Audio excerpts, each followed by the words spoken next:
اگلا سوال کراچی سے محترمہ مبینہ صاحبہ نے کیا ہے، وہ پوچھتی ہیں آج کل ہیئر ٹرانسپلانٹ کا بہت رواج ہو گیا ہے، کیا یہ جائز ہے؟ اس کا غسل اور وضو پر کیا اثر ہوگا؟ رہنمائی درکار۔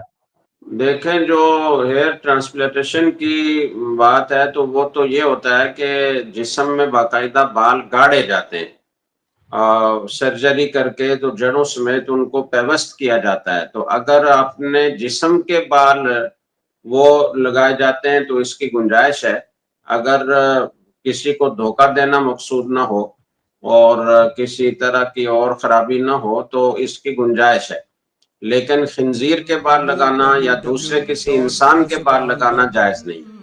جب وہ ٹرانسپلانٹ ہو جائیں گے تو وہ جسم کا حصہ بن جاتے ہیں، اس کی وجہ سے وضو اور غسل پر کوئی اثر نہیں پڑتا۔ جیسے اصلی بال ہوتے ہیں وہ بالکل اصلی بالوں کی طرح ہو جاتے ہیں، تو جیسے ان میں مسح کیا جاتا ہے ایسے ان پر بھی مسح کیا جاتا ہے، جیسے غسل میں وہ تر کیے جاتے ہیں ایسے یہ بھی تر کیے جاتے ہیں، کوئی فرق نہیں ہوتا، تو اس کی گنجائش ہے۔